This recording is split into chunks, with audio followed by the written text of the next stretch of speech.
Queridos irmãos, para a nossa meditação neste dia, desejo ler Atos dos Apóstolos, capítulo 5, dos versos 38 ao 39. Agora vos digo, dai de mão a estes homens, deixai-os, porque se este conselho ou esta obra vem de homens, perecerá. Mas se é de Deus, não podereis destruí-los, para que não sejais, porventura, achados lutando contra Deus. E concordaram com eles. Queridos, o capítulo 5 de Atos dos Apóstolos inicia contando a história de Ananias e Safira, casal que mentiu desnecessariamente ao Espírito Santo. Eles não foram obrigados a venderem seu imóvel para ajudar os crentes carentes, os pobres de seus dias. Pedro mesmo disse a eles assim: guardando-a não ficava para ti, e vendida não estava em seu poder, porque formaste esse desígnio em teu coração, não mentiste aos homens, mas a Deus. Ambos morreram no mesmo dia, e pior, dentro do templo da casa do Senhor, mentiram e foram punidos. Portanto, não se salvaram. A palavra de Deus revela-nos que a honestidade é vista como uma virtude fundamental. Observe o que ensina Apocalipse 21, 27. E não entrará nela coisa alguma que contamine e cometa abominação e mentira, mas só os que estão inscritos no livro da vida do Cordeiro. E o Salmo 101, versículo 7 ensina: o que usa de engano não ficará dentro da minha casa. O que fala mentiras não estará firme perante os meus olhos. Depois da morte deste casal, diz o texto bíblico que houve um grande temor em toda a igreja e em todos os que ouviram estas coisas. Versículo 5. Acredito que naquela igreja ninguém mais queria mentir, queridos. De fato, a prática da mentira e a falta de integridade moral são incompatíveis com a vida eterna ao lado de Deus. Novamente vamos ler Apocalipse 21, 17. Nela, no céu, não entrará nada que seja impuro, nem o que pratica abominação e mentira. Em seguida, depois da morte deste casal, diz o texto sagrado que os apóstolos ministravam a palavra de Deus e faziam sinais e maravilhas ao ponto da multidão dos que criam no Senhor, tanto homens como mulheres, crescia cada vez mais, de sorte que transportavam os enfermos para as ruas e os punham em leitos e em macas, para que ao menos a sombra de Pedro, quando este passasse, cobrisse algum deles. E até das cidades circunvizinhas concorria muita gente a Jerusalém, conduzindo enfermos e atormentados de espíritos imundos, os quais eram todos curados. E levantando-se o sumo sacerdote e todos os que estavam com ele, e eram eles da seita dos saduceus, encheram-se de inveja e lançaram mão dos apóstolos e os puseram na prisão pública.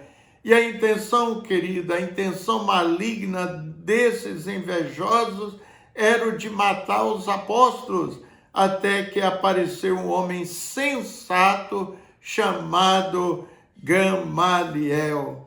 este sugeriu ao Sinédrio. O que significa Sinédrio? Sinédrio, querido, era uma antiga instituição judaica que funcionava como um tribunal e órgão legislativo supremo.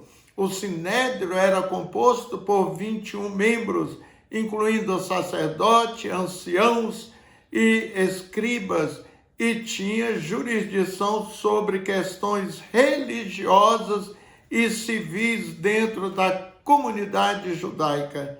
Então, Gamaliel sugeriu que não interferisse na obra dos apóstolos, pois se fosse de origem humana, fracassaria por si só, mas se fosse de origem divina, seria impossível de ser destruído. E citou 2 grupos liderados por Teudas que agregaram a ele 400 homens, e o outro Judas, o Galileu.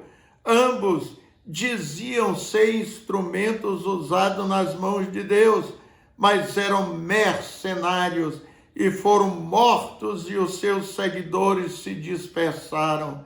Então, queridos, Gamaliel, diante do Sinédrio composto de 71 líderes, ouviram este sábio conselho: dai de mão a estes homens, deixai-os, porque se este conselho ou esta obra vem de homens, perecerá.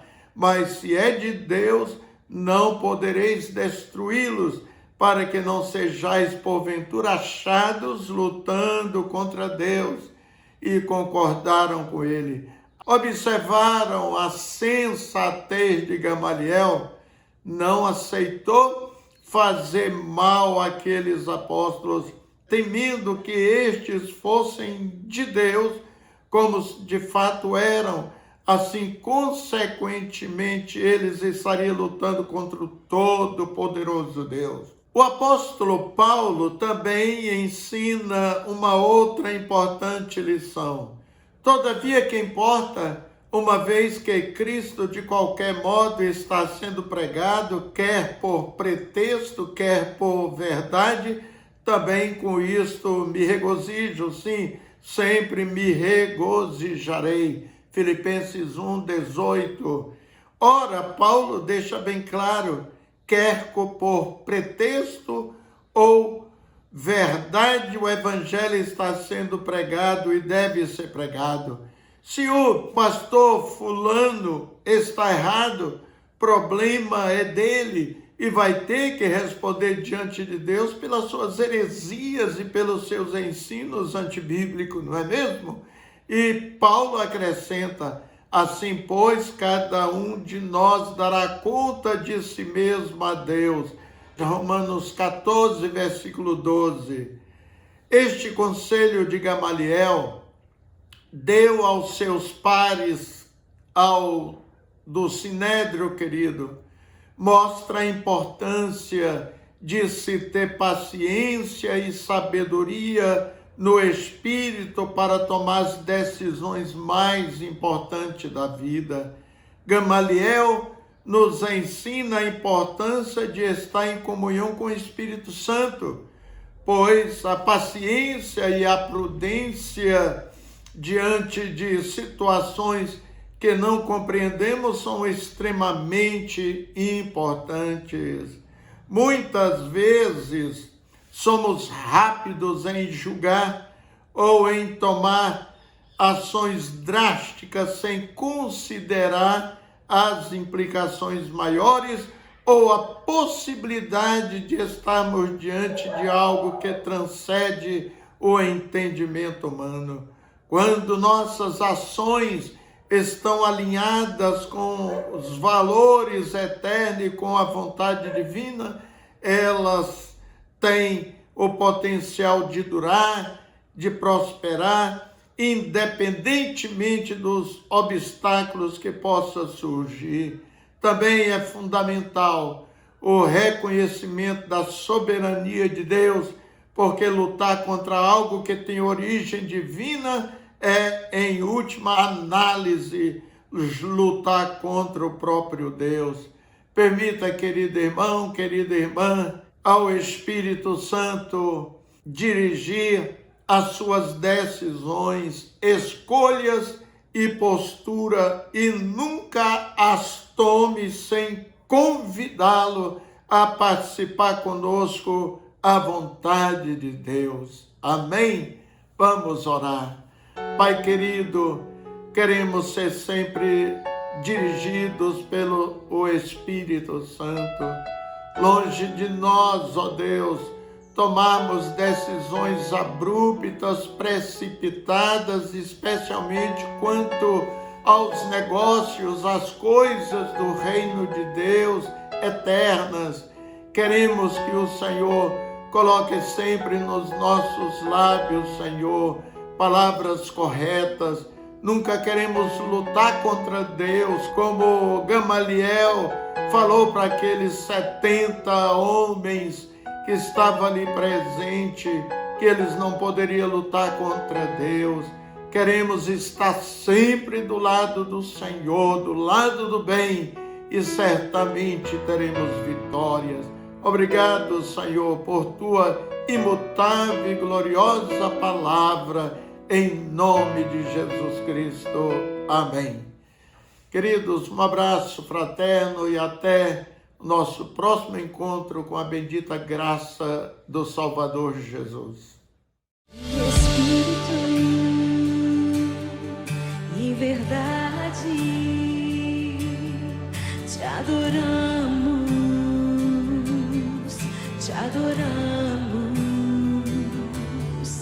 em espírito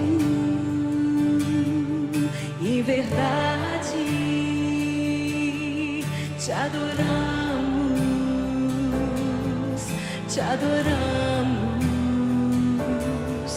Rei dos Reis e Senhor, te entregamos nosso viver, Rei dos Reis e Senhor, te entregamos nosso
Espírito.